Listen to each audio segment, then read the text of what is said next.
Yes student, good morning.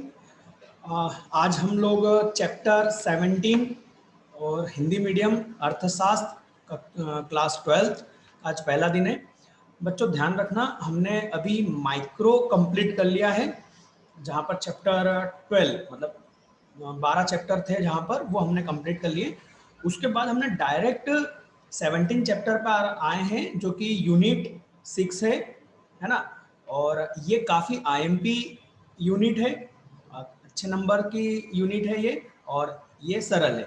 इसके बीच में जो हमने अभी मैक्रो में छोड़ा है वो इसलिए छोड़ा है कि मैं चाहता हूं कि आप पहले इसको इस चैप्टर को करें, ठीक है, फिर हम उसके बाद में मैक्रो पर सीक्वेंस से आएंगे। तो इसको स्टार्ट करते हैं। आज का जो चैप्टर का नाम है मुद्रा, अर्थ एवं कार्य। तो ये रहा आपका यहाँ पर इकाई 6 मतलब यूनिट 6 में मुद्रा एंड बैंकिंग है, जिसका चैप्टर 17 है, जिसमें हम पहले समझेंगे मुद्रा के बारे में। मुद्रा मतलब पैसे, राइट। एक्चुअल में करेंसी इंग्लिश में क्या बोलेंगे, मनी, राइट। तो मुद्रा हम सब लोग जानते हैं ना, मनी, राइट। पर इसका थोड़ा सा हमको समझना जरूरी है, क्योंकि हम जो जानते हैं वो थोड़ा सा कम जानते हैं इस बारे में, ठीक है। स्टार्ट करते हैं। देखिए, इसका हम ब्लूप्रिंट में देख लेते हैं कि कितने नंबर का है। ये रहा मुद्रा एंड बैंकिंग, जो कि 16 नंबर का है, इसलिए मैं इस चैप्टर पर डायरेक्ट आया। मैंने अभी ये राष्ट्रीय आय तथा संबंधित समग्र आधारभूत अवधारणा और मापन, ये अभी थोड़ा स्किप कर दिया, मतलब छोड़ा नहीं है। पहले हम मुद्रा एंड बैंकिंग करेंगे, ठीक। इसके बाद में हम सरकारी बजट, अर्थव्यवस्था करेंगे, और फिर उसके बाद में भुगतान संतुलन, और लास्ट में हम ये वाला चैप्टर करेंगे, क्योंकि ये एक्चुअल में कई बच्चों को थोड़ा सा टफ भी होता है ना। और मैंने इसके बारे में बताया है चैप्टर 12 में, मैंने अच्छे से समझाया कि इसमें क्या प्रॉब्लम आती है बच्चों को। तो पहले हम ये 3 यूनिट कंप्लीट करेंगे, ठीक है। तो चलिए स्टार्ट करते हैं। भाई, मुद्रा क्या होती है, पैसा क्या होता है? पैसा एक्चुअल में हमारे यहाँ की करेंसी का नाम है पैसा, रुपए, ठीक है। तो ये जिसको हम पैसे और रुपए बोलते हैं, ये ही होती है मुद्रा। मुद्रा वो चीज होती है जिसके जरिए हम किसी वस्तु या सेवा को क्या करते हैं, विनिमय करते हैं, अदला बदली करते हैं, राइट। बट उससे पहले यहाँ पर एक बहुत इंपॉर्टेंट टॉपिक है, जो कि आप अपनी जूनियर क्लासेस मतलब 9th या 6th में पढ़ चुके होंगे, जिसको बोलते हैं वस्तु विनिमय प्रणाली। वस्तु विनिमय प्रणाली जब होती थी जबकि मुद्रा का आविष्कार या मुद्रा चलन में नहीं थी, मतलब जब मुद्रा नहीं थी, बहुत पुरानी बात, राइट। जब क्या करते थे, दो लोग किसी को, दोनों को एक दूसरे की जो वस्तुओं की जरूरत होती थी तो वो उसको बदल लेते थे, राइट। वस्तु विनिमय। तो इसको मैं ज्यादा रीड करके नहीं बताऊंगा, क्योंकि आप लोग ये जानते हैं। मुझे ऐसा लगता है कि 6ठी 7वीं 8वीं में ये कहीं ना कहीं पढ़ाया गया है, और हर बच्चा जानता है वस्तु विनिमय क्या होता है ना। लोग अपने दो वस्तुओं को आपस में बदल लेते हैं। जब पैसा नहीं था तो वस्तु विनिमय सिस्टम था। जैसे कि मान लीजिए किसी को गेहूं की जरूरत है और उसके पास में चावल है, तो वो ऐसे व्यक्ति को ढूंढता था जिसको ऐसी ही जरूरत हो, मतलब उसको चावल की जरूरत हो और उसके पास में गेहूं हो, राइट। तो और वो गेहूं के बदले चावल लेना चाहता, ठीक है। तो वो दोनों आपस में मिल के अपने वस्तुओं को क्या कर लेते थे, एक्सचेंज कर लेते थे, विनिमय कर लेते थे, बदल लेते थे, ठीक है ना। चलो, इस पे मैं ज्यादा बात नहीं करूंगा बेटा, ठीक है। तो आईएमपी क्वेश्चन है, हाँ बिल्कुल आईएमपी क्वेश्चन है बेटा। वस्तु विनिमय प्रणाली की आवश्यकताएं और शर्त, बिल्कुल ये भी आईएमपी है ना। कभी कभार एमपी बोर्ड इसमें बहुत इंटरेस्टेड हो जाता है इतने इजी क्वेश्चन में, तो मुझे भी लगता है कि इस साल हो सकता है ये पूछ लिया जाए। तो वस्तु विनिमय प्रणाली की आवश्यक शर्तें, भैया इसमें शर्तें क्या थी?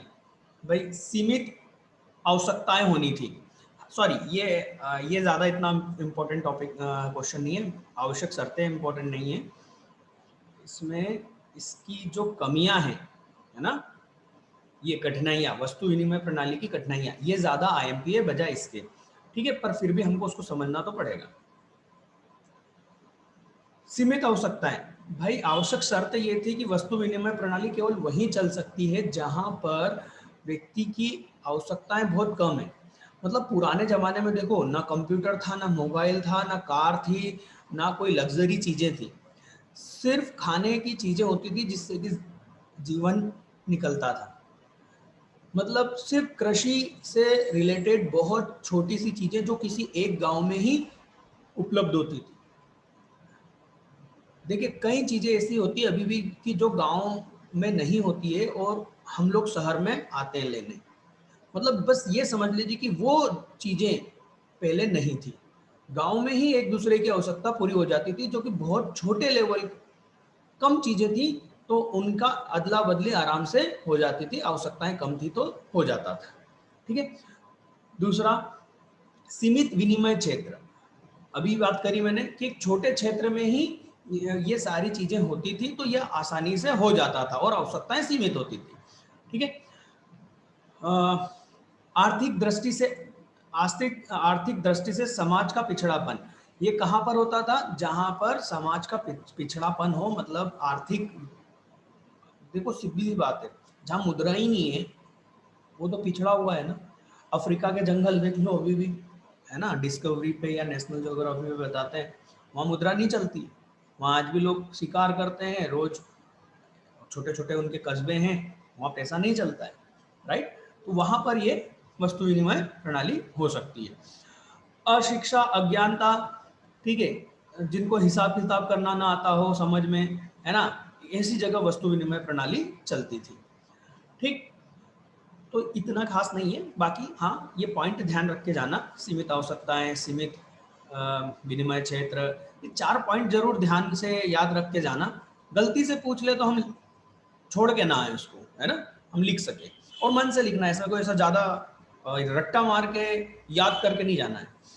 चलिए अब आता है वस्तु विनिमय प्रणाली के गुण, है ना, गुण या विशेषता कह सकते हैं, राइट। तो यहाँ पर आता है परस्पर संपर्क। सर आईएमपी है, इतना कोई खास आईएमपी नहीं है ना, पर हमें बस इन्हें समझ के जरूर जाना है, एक बार पढ़ के जरूर जाना है। वस्तु विनिमय प्रणाली में लोग अपनी वस्तुओं सेवाओं का आदान प्रदान करते हैं, एक दूसरे की आवश्यकताओं को समझते हैं तथा उन्हें पूर्ण करने का प्रयत्न करते हैं, एक दूसरे से मेलजोल बढ़ता है। सरलता, वस्तु विनिमय प्रणाली सरल सरल होती है, जबकि ये सरल नहीं होती है ना। पर अब किसी की विशेषता का बोला है कि भैया अब इसकी गुण बताओ, तो हमको मजबूरी में कुछ ना कुछ लिखना पड़ रहा है। सामान्य मनुष्य जो शिक्षित नहीं है वह भी इसे आसानी से समझ लेता है, क्योंकि इसमें विशेष हिसाब किताब की जरूरत नहीं होती, समझने की जरूरत नहीं पड़ती। सरल श्रम विभाजन, वस्तु विनिमय प्रणाली के अनुसार आदान प्रदान होने के कारण लोग अपनी रुचि योग्यता के अनुसार अलग अलग व्यवसाय चुन लेते हैं, जिसमें समाज विभिन्न व्यवसायिक इकाइयों में बढ़ जाता है। कुछ भी दम नहीं है इसमें।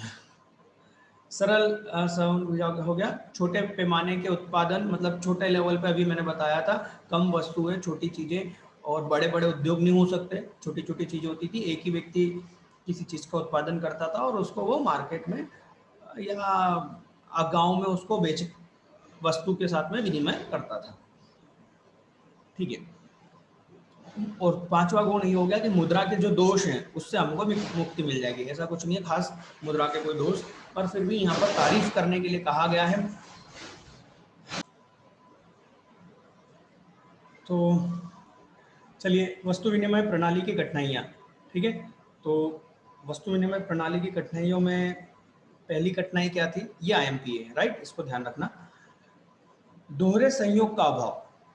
क्या होता था कि जिसको गेहूं के बदले चावल की जरूरत थी, राइट, उस व्यक्ति को ऐसा व्यक्ति नहीं मिल पाता जिसको गेहूं चाहिए हो और उसके पास चावल। समझ में आ रही बात? क्योंकि ऐसा व्यक्ति मिलेगा तभी तो क्या होगा, अदला बदली होगी। तो ऐसे दोहरा संयोग, मतलब इधर भी वही चाहिए और सामने वाले को उसका विपरीत चाहिए, तो ऐसा नहीं मिल पाता है ना, इसकी बहुत प्रॉब्लम होती थी। इस वजह से क्या होता था कि ये इसकी एक कठिनाई थी। ठीक है। वस्तु विभाजन की समस्या, वस्तु विभाजन की समस्या का मतलब ये होता है कि मान लो किसी को एक गाय चाहिए, राइट, और उसके पास में गेहूं है, ठीक। अब प्रॉब्लम ये है कि किसी ने बताया कि गेहूं 6 गेहूं की बोरी में आपको एक गाय मिलेगी। अब सामने वाले के पास तो केवल 3 बोरी है, तो क्या हम गाय को आधी करके दे देंगे क्या? नहीं ना, ऐसा नहीं हो सकता। तो वस्तु का विभाजन नहीं हो पाता था। कुछ चीजें ऐसी होती थी जिनका हम अ, बराबर उसको तोल नहीं सकते थे कि इतने के बदले इतना दे दिया जाए। इसको रीड करके देखिए, पढ़ के देखिए। कुछ ऐसी वस्तुएं भी होती है जिनका विभाजन करना सरल नहीं होता। यदि उसे विभाजन कर दिया जाए तो उस वस्तु का मूल्य शून्य हो जाएगा। जैसे कि अभी मैंने बताया कि मान लो बकरी देना है, राइट, तो उसको हम आधा नहीं दे सकते क्योंकि वो मर जाएगा, राइट। उसकी उपयोगिता नहीं रह जाती। उदाहरण स्वरूप राज के पास बकरी है, उसे उसके बदले चावल, दाल, कपड़ा आदि की आवश्यकता है। सबसे पहले तो उसे ऐसे व्यक्ति की खोज करनी पड़ेगी जिसके पास चावल, दाल, कपड़ा तीनों वस्तु हो, राइट, और वह व्यक्ति उसके बदले बकरी लेने के लिए तैयार हो। उसके सामने एक कठिन समस्या होगी। क्यों? ऐसा क्यों होगा? क्योंकि आप बकरी को आधा आधा करके नहीं दे सकता कि भाई चावल लेने के लिए बकरी को थोड़ा सा काट के दूसरे को दे दिया, फिर दाल देने के लिए थोड़ा सा उसको दे दिया, कपड़ा के लिए थोड़ा सा उसको दे दिया। ऐसा नहीं कर सकता। उसको ये तीनों की जरूरत होगी। ऐसे व्यक्ति के पास ये तीनों हो और उसको क्या चाहिए हो? बकरी चाहिए, राइट। धन के संचय का अभाव, राइट। जैसे देखिए आज की तारीख में हम लोग हमारे पैसे को बचा कर रख लेते हैं, इकट्ठा करते रहते हैं। कई सालों तक हमारे पास में वो नोट रहते हैं। जैसे अभी नोटबंदी हुई थी तो आपने देखा था, लोगों ने ना जाने 10-10 साल पुराने नोट निकाल के दिए थे, 1-1 हज़ार रुपए के नोट, है ना। तो ऐसा संचय नहीं किया जा सकता था उस समय, है ना। क्योंकि जैसे कि आप बकरी आपके पास में मान लीजिए गाय है, आप उसका संचय कैसे करोगे? वो तो एक समय बाद मर जाएगी, उसकी उम्र होती जा रही है, राइट। तो इस कारण से इनका संचय, या फिर वो बहुत बकरी कोई छोटी मोटी तो है नहीं उसको संभाल के रखना, है ना, वो तो इधर उधर भटकी रहेगी। बाड़ा भी यदि बनाएंगे तो भी वो इधर उधर जाएगी, है ना। मतलब वो एक समय इतना उनका संचय नहीं किया जा सकता जितना मुद्रा का किया जा सकता है कम जगह में, राइट। मूल्य मापन की समस्या, एक समस्या ये भी आती थी, जैसे ये अपन ने भी पढ़ा था विभाजन की समस्या, कि चावल के बदले कितनी बकरी दी जाए, दाल के बदले कितनी बकरी दी जाए, कपड़ों के बदले कितनी दी जाए। समझ में नहीं आता था, कैलकुलेशन करना बहुत मुश्किल हो जाता था, मापान करना कि किसकी क्या कीमत हो, क्योंकि कीमत कुछ होती नहीं थी। कीमत एक्चुअल में मुद्रा में होती है, तो उस समय मुद्रा तो थी नहीं। तो उसको कैलकुलेट कैसे करें कि भैया इसके बदले कितनी बकरी, या एक बकरी के बदले कितने चावल, और तीनों का कॉम्बिनेशन, चावल, दाल, कपड़े का कॉम्बिनेशन कैसे बिठाएं, ये बड़ी समस्या थी, ठीक है।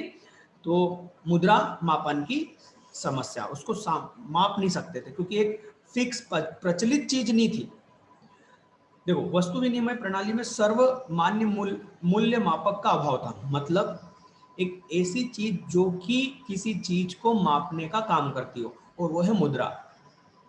हम किसी भी चीज को जाके क्या बोलते हैं, कितने का है, तो वो बोलते हैं 10 रुपए का, 15 रुपए का। ये जो रुपए, 15 रुपए, 10 रुपए चल रहा है, ये फिक्स मापक है जो उस चीज की वैल्यू बता रहा है, राइट। ऐसा उस समय कुछ नहीं था, है ना। चलिए अब नेक्स्ट देखते हैं, क्रय शक्ति के हस्तांतरण की समस्या। देखो अभी मेरे को यदि किसी को कुछ पैसे भेजने हैं तो मैं उसके अकाउंट में बैंक में डिपॉजिट करवा दूंगा, उसके पास पैसे चले जाएंगे। उसको कुछ खरीदना है तो वो खरीद सकता है। मुझे कहीं घूमने जाना है तो मेरे अकाउंट में पैसे हैं, मैं कहीं से भी निकाल सकता हूँ, राइट। ऐसा करना उस समय मुश्किल था क्योंकि आप बकरियों को साथ में, या फिर किसी भी अपने जैसे चावल के जो कट्टे होते हैं, बोलते हैं चावल की जो बोरियां होती है, उनको लेके हर जगह नहीं घूम सकते थे ना। उस समय भी तो लोग तीरथ पे जाते होंगे, है ना। तो वो इधर से उधर जाने के लिए उनको चावल साथ में ले जाने पड़ेंगे, क्योंकि उन्हें कुछ भी खरीदना है तो उसके बदले उनको चावल देना पड़ेगा, क्योंकि कुछ तो मुद्रा तो थी नहीं। तो ये एक बड़ी समस्या थी। चलिए देखते हैं, वस्तु विनिमय प्रणाली के अंतर्गत व्यक्ति को अपनी क्रय शक्ति हस्तांतरण अथवा एक स्थान से दूसरे स्थान ले जाने में अत्यधिक असुविधा या कठिनाई का सामना करना पड़ता है। जैसे यदि किसी व्यक्ति को एक स्थान से दूसरे स्थान पर अपनी संपत्ति, मकान, जमीन आदि को ले जाना है तो यह असंभव होता है, वो नहीं ले जा सकता। भाई सोच के देखो, जमीन या उसको आप कैसे ले जा सकते हो, मकान को, है ना। पर आज की तारीख में आप ऐसा कर सकते हो? नहीं, आज की तारीख में भी आप ऐसा नहीं कर सकते। पर आप ऐसा कर सकते हो कि आप मकान को बेच सकते हो, जो उससे पैसे आएंगे, जो उससे मुद्रा प्राप्त होगी, उस मुद्रा से आप दूसरी जगह पर वही चीज खरीद सकते हो। ऐसा उस समय नहीं हो पाता था। स्थापित भुगतान का अभाव, मतलब एक फिक्स तरीके का अभाव था, है ना। जैसे कि इसको पढ़ के देखते हैं, फिर आपको इजी हो जाएगा। वस्तु विनिमय प्रणाली के वर्तमान सौदों को भविष्य में भुगतान करने के लिए स्थगित करना कठिन हो जाता था। मतलब देखो, आज तो हम यदि क्या करते हैं, यदि किसी से पेमेंट लेना है और यदि वो नहीं दे रहा है तो हम उस पर ब्याज लगा देंगे कि भैया जितने महीने बाद दोगे उतने महीने का आपको क्या देना पड़ेगा, ब्याज देना पड़ेगा। इस प्रकार की व्यवस्था वस्तु विनिमय में नहीं हो सकती थी कि यदि हमको आज हम यदि किसी से वस्तु विनिमय में कुछ उधार लेके आए, जैसे कि मान लो गाय लेके आए उधार, राइट, तो भविष्य में उसको वो जब गाय देंगे तो वापस जब गाय देंगे तो और क्या साथ में देना पड़ेगा। हो सकता है उस गाय का बछड़ा हमारे यहाँ हो गया हो और हम बोले कि भैया आपने हमको गाय दी थी, हम आपको गाय दे रहे हो वापस, ये बछड़ा तो आपने दिया ही नहीं था हमको। तो लड़ाई हो जाएगी, है ना। वो बोलेगा नहीं, ये बछड़ा तो हमारी गाय का है। तो ये सारी प्रॉब्लम भविष्य में उसका कैसे पेमेंट होगा, आज जो वर्तमान में हमने सौदा करा है उसका भविष्य में कैसे वर्तमान होगा, भविष्य में उसका कैसे सौदा होगा या उसका भुगतान कैसे होगा, ये तय करना कठिन था। ठीक है, तो ये सब तो हमने समझा कि मुद्रा नहीं थी तो क्या क्या कठिनाई थी और क्या व्यवस्था थी। फिर धीरे धीरे क्या हुआ, मुद्रा का उद्भव हुआ, राइट। देखिए, ऐसा क्वेश्चन आ सकता है कि मुद्रा का उद्भव को समझाइए, या मुद्रा के उद्भव को न समझाने के बजाय वो इसमें ये जो छोटी छोटी बातें हैं, वस्तु मुद्रा, धातु मुद्रा, पत्र मुद्रा, है ना, साख मुद्रा, इनको अलग अलग पॉइंट में भी पूछ सकते हैं कि भैया इनको समझाइए, है ना। तो आपको ध्यान रखना है, मुद्रा का उद्भव का मतलब होता है कि मुद्रा कहाँ से आई, कैसे आई, क्योंकि पहले तो क्या चलता था, वस्तु विनिमय। मुद्रा का उद्भव कैसे और कब हुआ, इसे खोज पाना थोड़ा सा असंभव है, कठिन कार्य है, ठीक है। पर हम इसको धीरे धीरे ये बता सकते हैं कि पहले क्या आया, राइट। तो हम यहाँ से लिखेंगे आंसर, पहले ये छोटा सा पैराग्राफ लिखने के बाद में हम यहाँ से आंसर लिखेंगे, ठीक है। तो सबसे पहले क्या आई, वस्तु मुद्रा। वस्तु मुद्रा में, मुद्रा विकास के प्रथम चरण में ध्यान रखना ना, सबसे पहला चरण क्या था मुद्रा में, वस्तु मुद्रा, ठीक है ना, एमसीक्यूज बनता है बेटा, ठीक है। प्रथम चरण में समाज में बहुत अधिक प्रचलित किसी एक वस्तु को विनिमय का माध्यम मान लिया जाता था। मतलब उस समय जो भी चीज ज्यादा चलती थी उसको हम क्या मान लेते थे, मुद्रा मान लेते थे एक तरह से, कि उसी के बदले हम चीजों को आदान प्रदान करते थे, ठीक है। और उसके द्वारा विनिमय कार्य किया जाता था। आखेट युग में पशुओं की खाल या चमड़ा, पशुपालन युग में कोई पशु जैसे गाय या बकरी या कृषि के किसी अनाज को विनिमय का माध्यम मानकर कार्य किया जाता है। मतलब गाय को मान लिया या बकरी को मान लिया, तो हर काम के लिए वो क्या करते थे, गाय का एक्सचेंज करते थे कि अच्छा मेरे को मकान बना के दे दो, इतना मकान बनाने के लिए मैं आपको 4 गाय दूंगा, है ना, या मुझे गेहूं दे दो, मैं आपको 1 गाय दूंगा, राइट। इस तरीके से किसी वस्तु को क्या करते थे, वो विनिमय का साधन बनाते थे, या फिर गेहूं को या चावल को, जैसा भी, ठीक है। धातु मुद्रा, तो धातु मुद्रा फिर क्या हुआ, इसके बाद में मुद्रा के रूप में तांबा, लोहा, कांसा, सोना आदि, ये तो आपने देखा होगा कि पुराने जमाने में सोने के सिक्के होते थे, चांदी के सिक्के होते थे, तांबे के सिक्के होते थे। ये उस वस्तु विनिमय के बाद ये, मतलब जैसे कि पहले तो वस्तु की मुद्रा आई, गाय बकरी, फिर उसके बाद में क्या आया, मुद्रा जो आई वो धातु के रूप में आई, मेटल में, तो तांबा, लोहा, कांसा आदि, राइट। और किंतु धातुओं की तुलना में सोना चांदी का मुद्रा के रूप में लंबे समय तक प्रयोग हुआ। मतलब सोना चांदी के सिक्के काफी चले, काफी समय तक ये चलते रहे। बेटा इस पे एक वीडियो भी है इपिक चैनल पर, यूट्यूब पे यदि आप जाके देखोगे इपिक चैनल का, ये मुद्रा का उद्भव ऐसा डाल दोगे या एवोल्यूशन ऑफ मनी ऐसा टॉपिक है, आपको समझ में आएगा। बहुत अच्छे से वीडियो बना रखा है उन्होंने एपिक चैनल, राइट, यूट्यूब पे शायद आपको मिल जाएगा आसानी से। पत्र मुद्रा, लेन देनों की बढ़ती हुई मात्रा, धातुओं की मात्रा कम होने तथा इसके अपव्यय के कारण धातु मुद्रा की लोकप्रियता धीरे धीरे कम होने लगी और पत्र मुद्रा का प्रयोग तेजी से बढ़ता गया। पत्र मुद्रा बेटा हम जिसको अभी कागज के नोट जो बोलते हैं ना, उसी को पत्र मुद्रा कहा जाता है। तो पहले क्या चलते थे, सिक्के चलते थे, फिर उसके बाद में क्या आने लगे, नोट आने लगे, पत्र मुद्रा, राइट। तो प्रारंभ में पत्र मुद्रा प्रतिनिधित्व मुद्रा के रूप में थी, क्योंकि इसमें 100% स्वर्ण कोष रखा जाता था।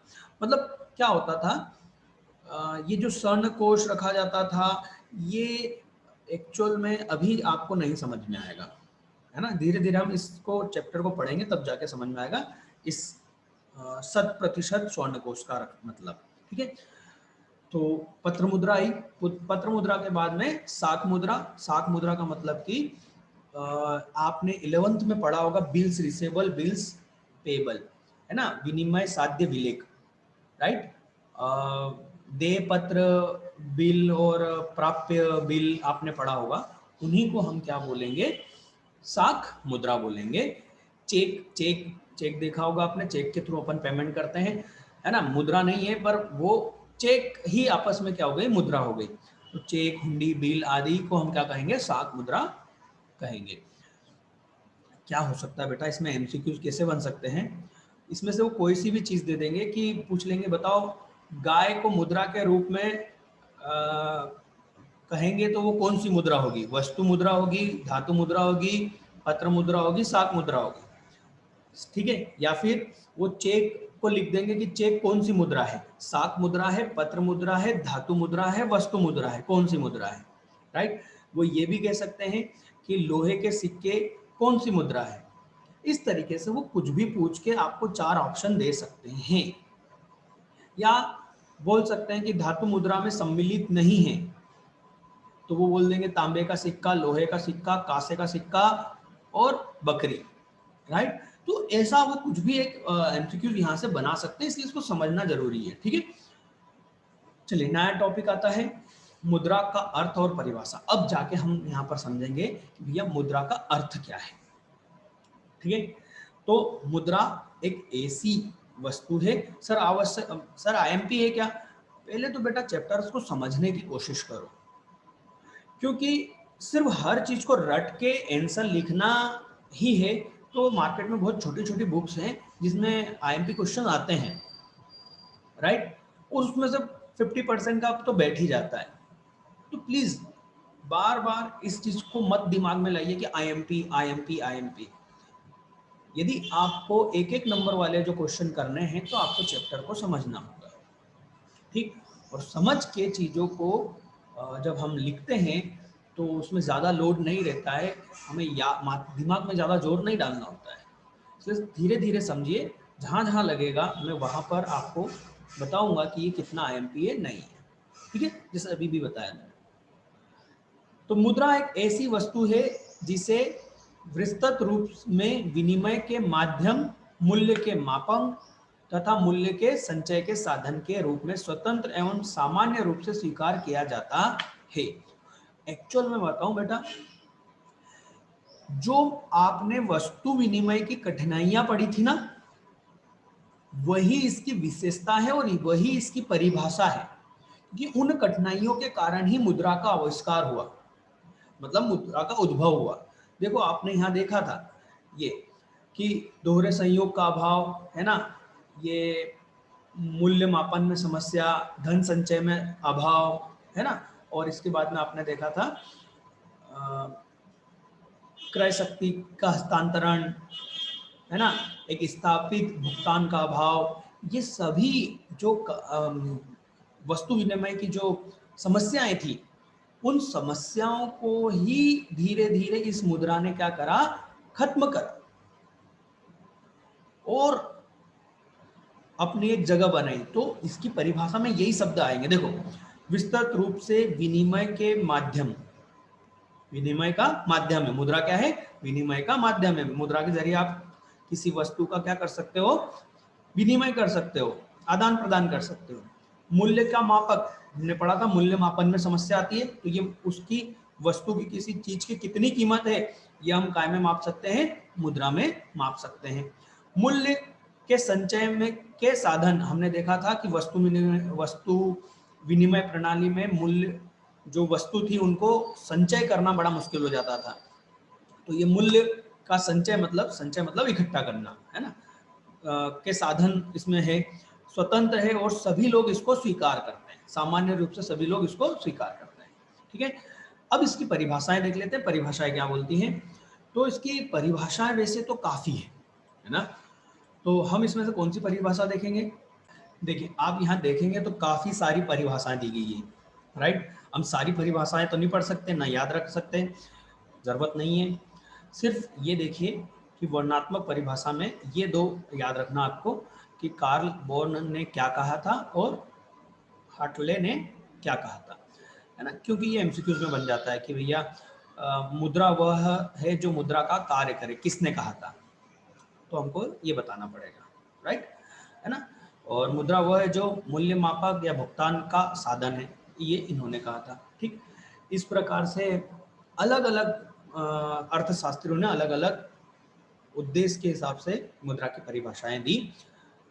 इसकी एक वैधानिक परिभाषा भी है, जिसमें ये कहा गया है कि मुद्रा वह है जिसे सरकार वैधानिक रूप से, मतलब कि कानून की तरफ से, वैधानिक कानून है ना, रूप से मुद्रा की मान्यता प्रदान करती है। याद करिए, जब नोट बंद हुआ था 500 का और 1000 का, तो नरेंद्र मोदी जी ने क्या कहा कि आज रात 12 बजे से ये नोट नहीं है, बेकार है, कागज है। क्यों?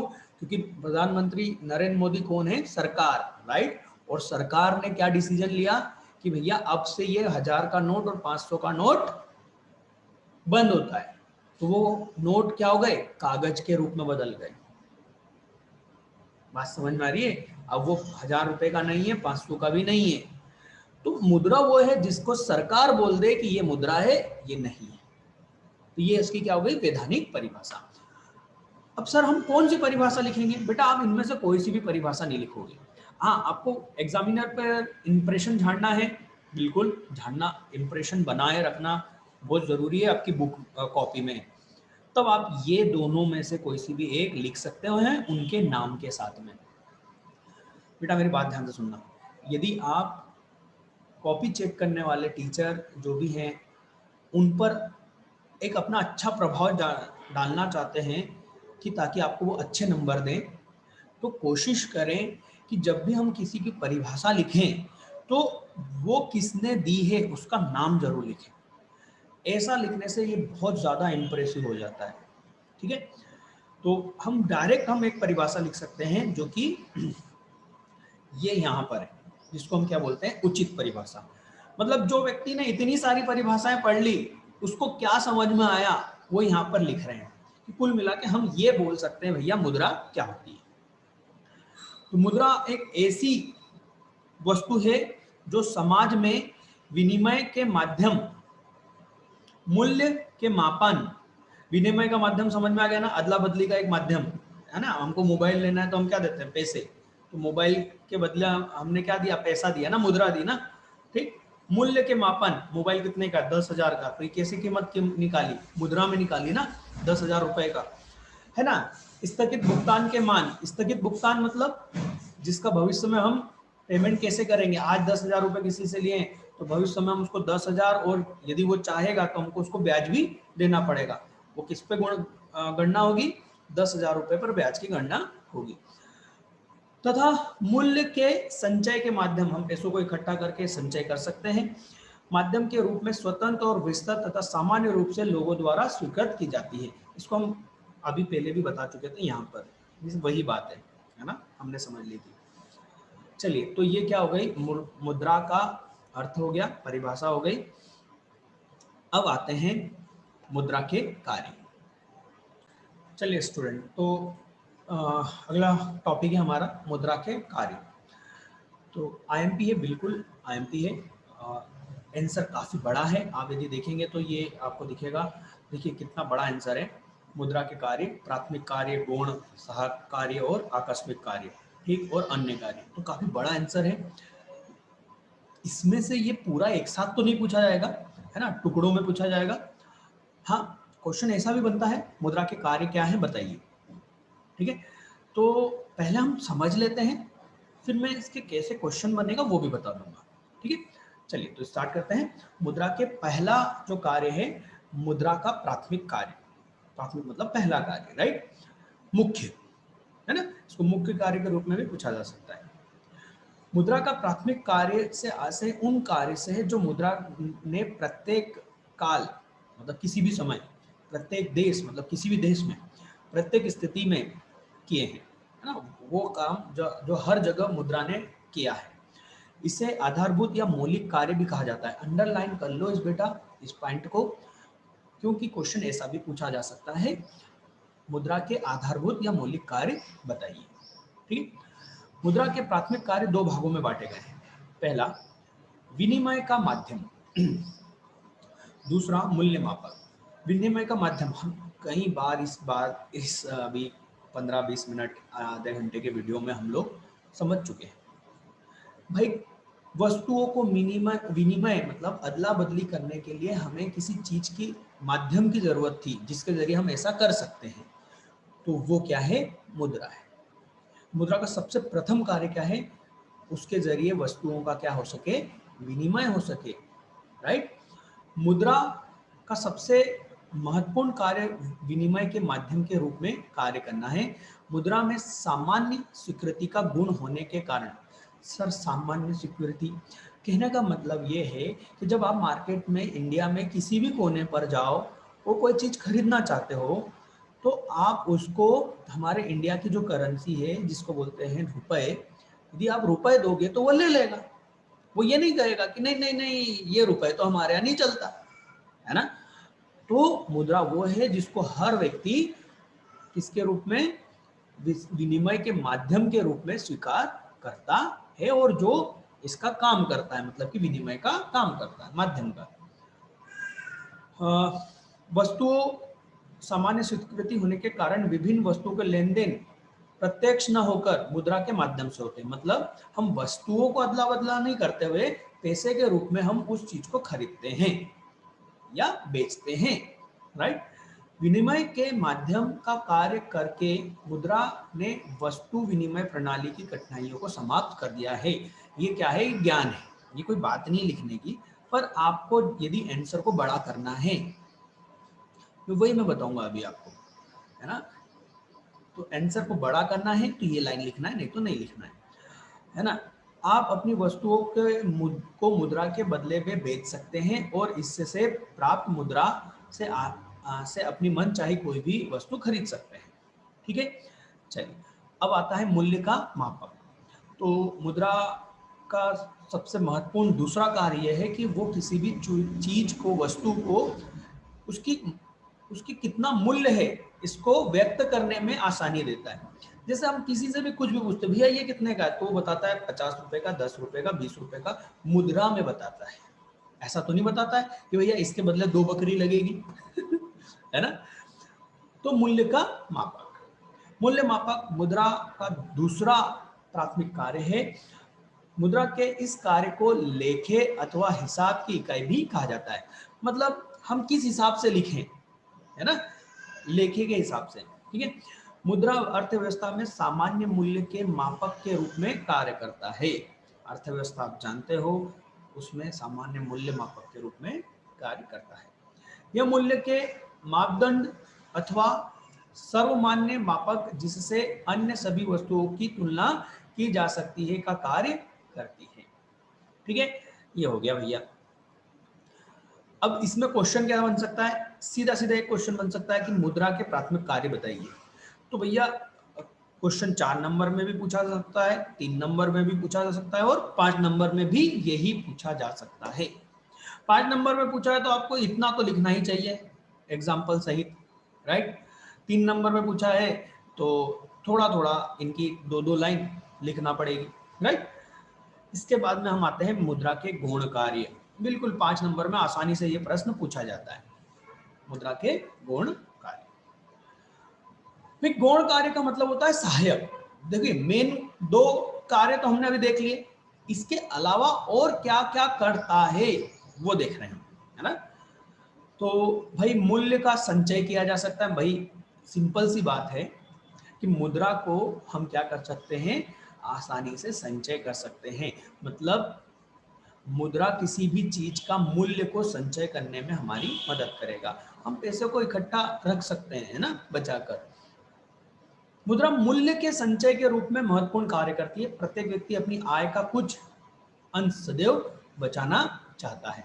धन का संचय वस्तुओं के रूप में कठिन होता है ना। जैसे कि हमने देखा था कि बकरियों को संभाल के रखना, पर बकरी की एक क्या होगी, दिन प्रतिदिन उसकी क्या होगी, उम्र बढ़ती जाएगी, मतलब उसकी वैल्यू घटती जाएगी, है ना।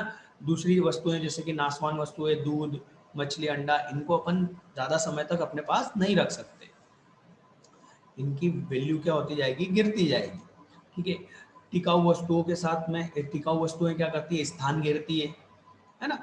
तो मुद्रा इन सब की कमियों को दूर करते हुए मुद्रा क्या करता है, संचय करने में आपको सुविधा प्रदान करता है। भावी भुगतान हम समझ चुके हैं, कई बार पढ़ चुके हैं, स्थगित भुगतान जो हमने पढ़ा था, है ना। तो भावी भुगतान, भविष्य में कैसे इसका भुगतान किया जाए, उधार लेने की शर्त क्या होगी, उस पर ब्याज क्या होगा, ये सारी चीजें हम यहाँ पर कर सकते हैं मुद्रा के जरिए, ठीक है। अब हम आते हैं तीसरा पॉइंट, मूल्य का हस्तांतरण। अभी हमने समझा था कि एक स्थान से दूसरे स्थान तक ले जाने में, वस्तु को ले जाने में कठिनाई होती है, परंतु मुद्रा को ले जाने में कठिनाई नहीं होती। या फिर हम हमारी संपत्ति को एक स्थान पर है तो हम उसको बेच देंगे, उससे जो पैसा प्राप्त होगा दूसरी जगह वो वस्तु खरीद सकते हैं। ठीक, मुद्रा के आकस्मिक कार्य, मुद्रा और क्या काम कर सकती है, ये इतना महत्वपूर्ण नहीं है। महत्वपूर्ण 2 क्वेश्चन थे, प्राथमिक कार्य और सहायक कार्य। अब ये जो आकस्मिक कार्य है और इसके बाद वाला जो है अन्य कार्य, इनको सिर्फ आपको समझना है, याद करके जाने की जरूरत नहीं है। पॉइंट जरूर ध्यान रखना कि इनमें यदि गलती से, देखिए आईएमपी का मतलब ये नहीं होता है कि सिर्फ यही आएंगे। आईएमपी का मतलब ये होता है कि ये पूछने के चांसेस ज्यादा हैं, और बाकी चीजों के भी चांसेस होते हैं बट कम होते हैं, है ना। कम होने का मतलब ये होता है ये कभी कभार पूछे जा सकते हैं। तो कभी कभार पूछे जा सकते हैं, इसलिए हमको इनको कुछ ना कुछ तो याद करना पड़ेगा, समझना तो चाहिए, है ना। एमसीक्यूज बन जाते हैं इनमें से। तो मुद्रा के आकस्मिक कार्य क्या है, राष्ट्रीय आय का मापन। भाई हमारा देश ने कितना कमाया, जो कि हमारा हमारा जो चैप्टर है, ये जो मैंने ब्लूप्रिंट में आपको बताया था ना, ये राष्ट्रीय आय है ना, संबंधित समग्र आधारभूत एवं मापन। तो राष्ट्र की आय को मापने के लिए हमें मुद्रा की आवश्यकता होती है, ठीक। राष्ट्रीय आय का वितरण, ये भी हम मुद्रा के रूप में ही करते हैं। आय का वितरण का मतलब ये होता है कि देश नहीं बांटता है, देश में जो चीजें होती हैं, जो कमाया जाता है पैसा, जैसे आपने किसी के यहाँ काम करा तो आपको जो पैसा मिला वो क्या हुआ, राष्ट्रीय आय हुई। आपने जो कमाया वो भी देश की आय है। वो कैसे, वो चैप्टर पढ़ने पर समझ में आएगा, और थोड़ा सा वो कठिन है चैप्टर, ठीक है। अधिकतम संतुष्टि की प्राप्ति, साख का आधार, उधार देने का आधार है, ठीक है। पूंजी की उत्पादकता, ये पॉइंट आपको थोड़ा सा पढ़ के जाना चाहिए, ज्यादा महत्वपूर्ण नहीं है इसलिए मैं यहाँ ध्यान नहीं दे रहा हूँ। मुद्रा के अन्य कार्य हैं, निर्णय का वाहक, शोधन क्षमता की गारंटी, तरलता, ये थोड़े थोड़े पॉइंट आपको पढ़ने पड़ेंगे। मुद्रा का वर्गीकरण, जी हाँ, ये बिल्कुल टॉप क्वेश्चन अच्छा है ये, है ना। तो आता है आईएमपी है मुद्रा का वर्गीकरण, ठीक है ना। मतलब इसमें से पार्ट आते हैं छोटे छोटे, है ना। जैसे कि प्राकृतिक आधार पर वर्गीकरण, तो पहला आ जाएगा वास्तविक मुद्रा। तो वास्तविक मुद्रा वो मुद्रा होती है जो देश में प्रचलित होती है और यह विनिमय का माध्यम या मिश्रित भुगतान का आधार होती है। वास्तविक मुद्रा के क्रय विक्रय शक्ति संचय शक्ति होती है। मतलब कि भारत में जो 25 पैसे और 1000 रुपये तक के, 1000 रुपये तो अभी नहीं है, ये पुरानी बुक है, तो हम कहेंगे कि जो भी हमारे यहाँ चल रहा है मुद्रा के रूप में 25 पैसे 50 पैसे अभी तो नहीं चलते, 1 रुपये चलता है। तो 1 रुपये से लेकर जो 2000 तक का नोट है वो सब हमारे लिए क्या है, सिक्के, और जो भी नोट है वो वास्तविक मुद्रा है। ठीक है। हिसाब की मुद्रा वह मुद्रा जिसमें हिसाब रखा जाता है, हिसाब की मुद्रा कहलाती है। जैसे हमारे यहाँ वास्तविक मुद्रा और हिसाब की मुद्रा एक ही होती है ना, वास्तव में सामान्यतः देखा जाए तो ये एक ही होती है। जैसे भारत में रुपए और इंग्लैंड में पाउंड है ना, लेकिन संकट के समय में अथवा कुछ विशेष परिस्थितियों में दोनों मुद्राएं अलग अलग भी हो सकती हैं। जैसे प्रथम महायुद्ध के समय जर्मनी में वास्तविक मुद्रा तो मार्क थी, लेकिन हिसाब की मुद्रा अमेरिकन डॉलर थी। इसका कारण यह था कि मार्क की तुलना में डॉलर के मूल्य स्थिर थे। ये मूल्य स्थिर क्या होता है, ये एक हमारा जो लास्ट, ये जो हमारा यूनिट है,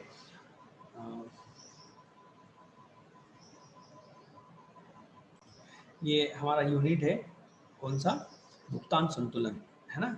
इसमें आपको समझ में आएगा कि वो क्या है ना। मुद्रा जो देखिए, इंडिया का नोट और इंडिया की जो रुपए हैं और अमेरिका का जो डॉलर है उसमें अंतर होता है, ये तो आपको मालूम होगा। ये क्यों होता है, क्या होता है, ये वही चीज़ है। ठीक है। तो ये कुछ विशेष परिस्थितियों में दोनों अलग हो सकती है, अन्यथा ये हमेशा क्या होते हैं, दोनों एक ही चीज़ होती है। ठीक है। इसमें कुछ खास नहीं है। वैधानिक आधार पर वर्गीकरण, ठीक, तो ये थोड़ा सा समझने लायक भी है और खास भी है। लीगल टेंडर मनी, विधिग्राह मुद्रा। ठीक है। विधिग्राह मुद्रा वह मुद्रा होती है जिसे स्वीकार करना प्रत्येक व्यक्ति के लिए अनिवार्य होता है। मतलब हमारे यहाँ जो 1 रुपये का सिक्का और वहां से जो 2000 तक का नोट चल रहा है, यदि आप किसी को देते हैं, आपको कोई चीज खरीदना और आप उसको वो चीज दे रहे हैं, तो वो व्यक्ति को उसको स्वीकार करना पड़ेगा। वो मना नहीं कर सकता कि भैया ये नहीं चलेगा, ये वाला नोट नहीं। मतलब अक्सर आप लोग देखते हैं कहीं क्षेत्र में अजीब अजीब सी बातें होती हैं। जैसे कि मैं अभी गया था लास्ट, अभी जनवरी में गोवा में था मैं, तो मैंने वहाँ पर 10 का सिक्का दिया, तो वो लोग मना कर देते हैं वहाँ पर कि नहीं नहीं नहीं, ये यहाँ पर नहीं चलता साहब। जबकि वो मना नहीं कर सकते, कानूनी रूप से वो मना नहीं कर सकते, क्योंकि गोवा भी इंडिया में आता है और इंडिया का वो सिक्का है, भारत सरकार द्वारा जारी किया गया लीगल टेंडर मनी है वो। पर वो लोग मना कर देते हैं, सर बोले यहाँ नहीं चलता है ये 10 का सिक्का।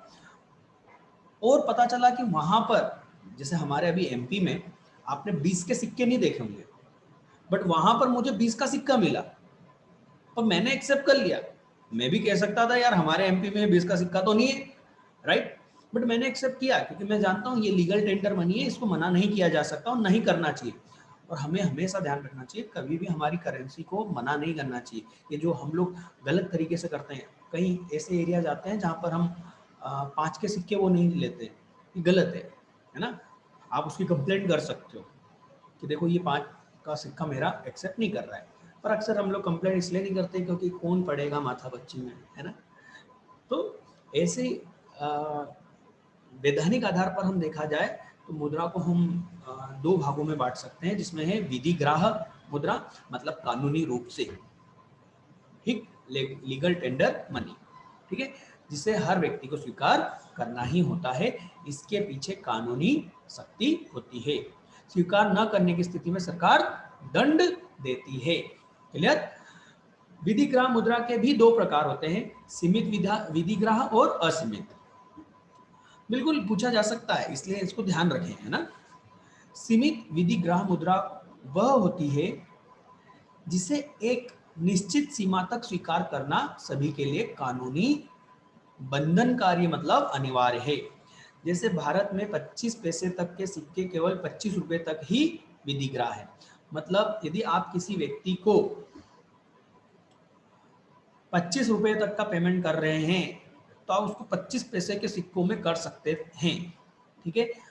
और इस सीमा, उससे ज्यादा नहीं कर सकते। यदि आप उससे ज्यादा, जैसे मान लो आपको 50 रुपए देने और आप उसको 25 पैसे के सिक्के दे रहे हो, तो वो आपको मना कर सकता है।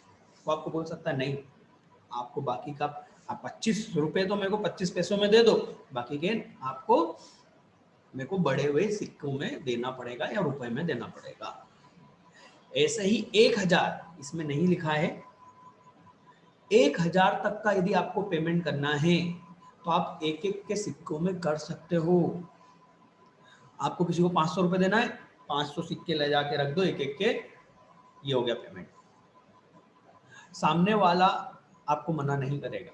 पर 1000 से ज्यादा का आप पेमेंट कर रहे हैं, वो भी एक एक के सिक्कों में, तो आपको मना कर देगा, उसको अधिकार है मना करने का। इसी को हम क्या बोलेंगे, सीमित विधि ग्राहक, है ना, मुद्रा। असीमित विधि ग्राहक मुद्रा का मतलब है कि 1 रुपए के सिक्के के ऊपर, ये 25 पैसे की बजाय इसको अपडेट कर लेना बेटा, यहाँ पर 1 रुपए आना चाहिए ना। 1 रुपए को आप कितने पेमेंट तक कर सकते हो, 1000 तक, है ना। और असीमित का मतलब होता है कि आप इस मुद्रा के रूप में कितना भी पेमेंट कर सकते हो।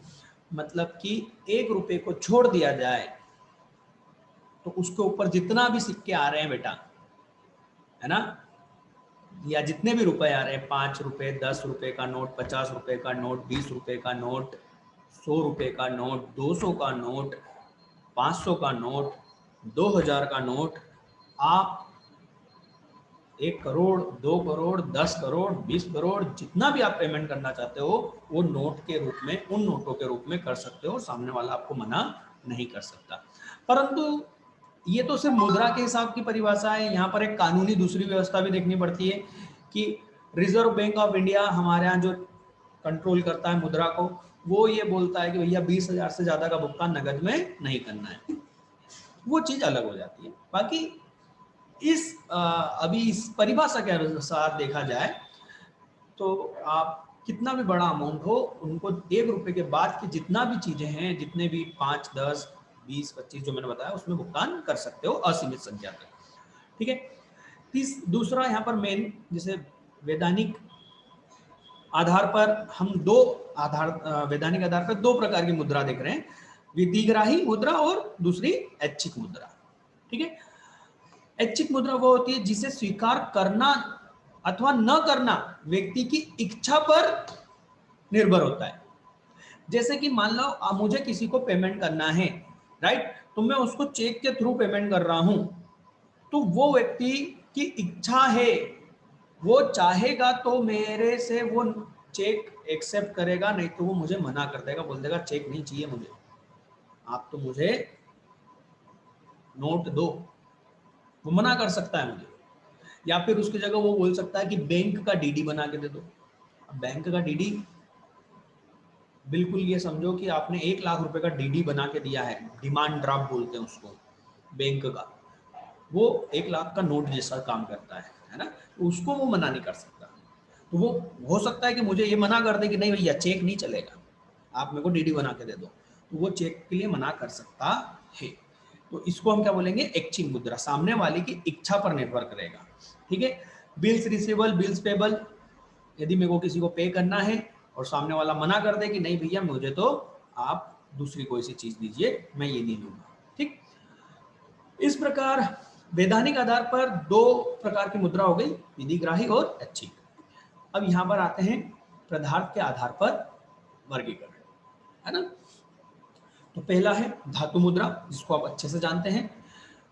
पुराने जमाने के सिक्के, सोने, चांदी, तांबा, कांसा आदि जो धातुएं होती थी उसका सिक्का होता था, राइट।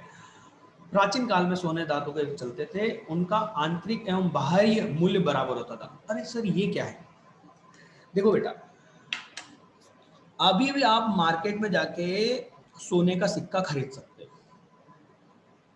सुनार की दुकान पे जाओ, गोल्ड वाले के, उनसे मांगो, आपको सोने का सिक्का देंगे। तो उस सोने के सिक्के की कीमत कितनी होगी, जितने की उसमें जो सोना है उसकी आज कीमत है। आज जिस रेट पर सोना बिकता है उसी भाव में वो सोने का सिक्के की कीमत होगी जितना उसका वजन होगा। तो इसी को हम बोलेंगे कि भैया उसका आंतरिक और बाह्य मूल्य, आंतरिक मूल्य क्या हो गया, उस सोने की कीमत, और बाह्य मूल्य मतलब जितने में वो चलेगा, चलेगा मतलब जितने में उसको हम खरीद सकते हैं या हम उसके रूप में भुगतान करना चाहते हैं। जैसे कि 10,000 का एक सोने का सिक्का है, मुझे किसी को मोबाइल लेना है मुझे 10,000 का, तो मैं उस सोने के सिक्के से आज उसका भुगतान कर सकता हूं, और वो भी ये कि आज के रेट के हिसाब से, सोने के रेट के हिसाब से, राइट। तो इसको हम क्या बोलते थे, धातु मुद्रा। यहाँ पर बहुत जरूरी बात है, ये जो लाइन जो हमने अभी पढ़ी, आंतरिक एवं बाह्य मूल्य बराबर होता है, मतलब उसमें लगी धातु और उसकी जो उसकी कीमत है वो दोनों क्या होगी, बराबर होगी। वर्तमान में मूल्यवान धातुओं की मुद्रा कहीं भी प्रचलन में नहीं है, अब इस रूप में कोई भी इसका पेमेंट नहीं करता है, ठीक है। धातु मुद्रा दो प्रकार की होती है, प्रमाणिक मुद्रा, इसमें अंतर है आगे, प्रमाणिक मुद्रा और सांकेतिक मुद्रा। तो ये इन दोनों में अंतर है, तो हम डायरेक्ट अंतर को ही देख के समझ लेते हैं कि क्या होती है। ये दोनों ही धातु की बनती है, ठीक है ना। पर प्रमाणिक धातु क्या होगी, सांकेतिक धातु क्या होगी, देखते हैं। तो प्रमाणिक मुद्रा देश की प्रधान मुद्रा होती है, मतलब जिसे क्या करते हैं, जारी किया जाता है, प्रधान मुद्रा होती है। सांकेतिक मुद्रा देश की सहायक मुद्रा होती है, देखेंगे अभी अंतर आ जाएगा और मतलब समझ में आ जाएगा, चिंता मत करो, पूरा अंतर पढ़ लें तो ये सब क्लियर हो जाएगा।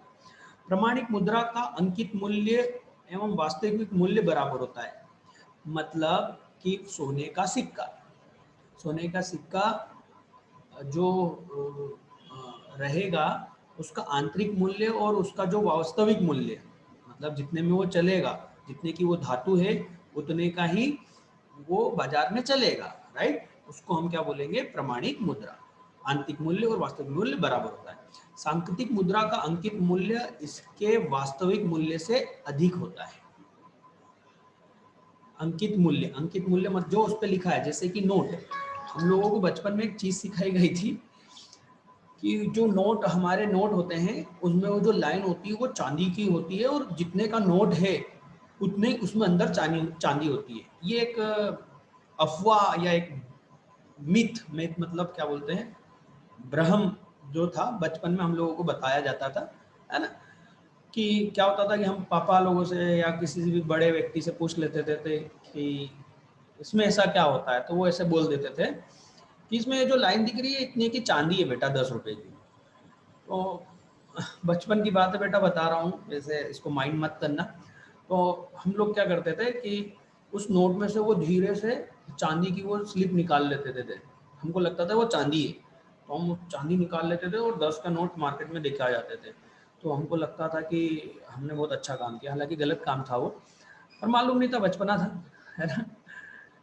तो ऐसा कुछ नहीं था, ठीक है, ऐसा कुछ नहीं होता है। नोट एक्चुअल में सांकेतिक मुद्रा है, मतलब नोट पे जो 10 रुपए लिखे हुए हैं वो वो कागज है, बस उसकी सरकार ने क्या दी है, गारंटी दी है। यदि आप उस कागज पे लिखा हुआ देखोगे तो गवर्नर की साइन होती है, और वो कहते हैं कि मैं धारक को 10 रुपए अदा करने का वचन देता हूँ। ये वचन ही, ये गारंटी ही उसको रुपए के रूप में, उस नोट को रुपए के रूप में, मुद्रा के रूप में चलाता है। अन्यथा वो सिर्फ एक कागज है। जैसे कि हमने देखा था नोटबंदी के समय 1000 के और 500 के नोट कागज हो गए थे, क्योंकि सरकार ने गारंटी खत्म कर दी थी। तो उस पे जो अंकित मूल्य है, उस पे जो लिखा हुआ मूल्य है और उसका जो वास्तविक मूल्य है उस कागज के, वो दोनों में अंतर होगा। अंकित मूल्य अधिक होता है और कागज का मूल्य तो कम होता है, आप जानते ही, राइट। तो अब आपको समझ में आया कि जो नोट है हमारे वो सांकेतिक मुद्रा है ना। देखिए पहले जो एक एक के सिक्के आते थे तो वो जिस धातु के बनते थे, बीच में उसका क्या हुआ कि जो उसका धातु था वो महंगा हो गया, और उस पर जो छपा हुआ था 1 रुपए, तो 1 रुपए की वैल्यू कम हो गई, परंतु वो जिस धातु पे बनता था बड़ा सिक्का, वो धातु मार्केट में जिसको बोलते हैं स्टील का बनता था वो, राइट। तो वो स्टील मार्केट में महंगा हो गया, तो लोगों ने क्या करना चालू करा, काला बाजारी टाइप में सिक्के लेके उनको गला देते थे, मतलब उस धातु को गला देते थे, लिक्विड कर लेते थे। तो मान लो पता चला कि 1000 रुपए के सिक्के गलाए, तो वो कितने में बिक गए? 1200, 1500 या 1600 या 1800 रुपए में बिक गए गलाकर। क्यों? क्योंकि वो सिक्के सिक्के क्या थे? प्रमाणिक मुद्रा थी। बात समझ में आ रही है? धातु की कीमत ज्यादा थी और चलन उसकी कम थी, है ना, 1 रुपए में ही चलता था। तो फिर गवर्नमेंट ने, आपने देखा होगा, एक एक के सिक्कों को छोटा करते चले गए, इसीलिए करते गए कि उसकी धातु की वैल्यू 1 रुपए से ज्यादा ना हो जाए, है ना। बाकी सारे नोट तो क्या हो गए? सांकेतिक हो गए, है ना। नोट में तो ऐसी कोई कीमत जुड़ी नहीं होती, वो सिर्फ गारंटी होती है, एक लिखा हुआ पत्र है वो, ठीक है। प्रमाणिक मुद्रा असीमित विधिग्राही होती है, मतलब ये जो चांदी सोने के सिक्के हैं, इसमें आप कितना ही पेमेंट कर सकते हो। विधिग्राही मैंने बता दिया सीमित, और ये क्या होती है? सीमित विधिग्राही होती है। प्रमाणिक मुद्रा का टंकण स्वतंत्र होता है, मतलब टंकण मतलब कि उसको बनाना, है ना, टंकण। तो उसको बनाना स्वतंत्र होता है, उसको बना सकते हैं कोई, है ना। इसका टंकण सीमित होता है, मतलब इस कितना बनाना है ये गवर्नमेंट को डिसाइड करना होता है। प्रमाणिक मुद्रा में ही समस्त वस्तुओं एवं सेवाओं का मूल्य निर्धारित होता है। जो रुपए है हमारा, है ना, उसमें ही सारी चीजें निर्धारित होती हैं। सांकेतिक मुद्रा में वस्तुओं सेवाओं का मूल्य निर्धारित नहीं होता। प्रमाणिक मुद्रा को स्वर्ण, रजत या इसके मिश्रण से तैयार किया जाता है, ये देखो, है ना। और सांकेतिक मुद्रा प्राय घटिया या हल्की किस्म की धातु से निर्मित होती है, ठीक है। जैसे कि तांबा वगैरह का सिक्का, है ना, ये अलग हो जाएगा, ये सांकेतिक हो जाएगा, ठीक है। पत्र मुद्रा, यहाँ पर फिर से आ गई पत्र मुद्रा और धातु मुद्रा, है ना। तो धातु मुद्रा और पत्र मुद्रा को आप पढ़ के देख लीजिएगा, काफी आसान है, आईएमपी है। आप जानते हैं धातु मुद्रा और पत्र मुद्रा मतलब हमारा नोट, ठीक है। तो काफी आसान अंतर है, और ये एक आईएमपी टॉपिक है, आईएमपी है, ठीक है, धातु मुद्रा और पत्र मुद्रा। तो खास तो इस में हम देखा जाए तो ये धातु मुद्रा, पत्र मुद्रा में अंतर, प्रमाणिक मुद्रा, सांकेतिक मुद्रा में अंतर, और ये विधिग्राही मुद्रा क्या होती है, ठीक है, वास्तविक मुद्रा क्या होती है, ये क्या है, इसके आईएमपी है, ठीक है। अब हम देखेंगे नेक्स्ट वीडियो में, नेक्स्ट क्लास में हम लोग समझेंगे यहाँ पर नेक्स्ट उसमें ये चैप्टर कंप्लीट हो जाएगा हमारा। एक अच्छे मुद्रा के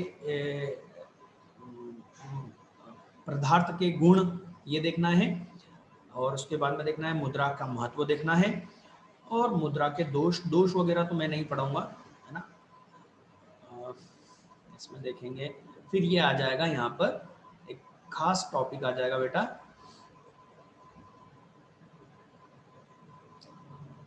मुद्रा पूर्ति, जो कि बहुत जरूरी है आगे के चैप्टर इनको समझने के लिए, राइट।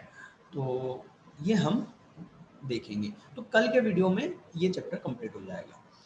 चलिए आज के लिए बेटा इतना ही, मिलते हैं नेक्स्ट वीडियो में।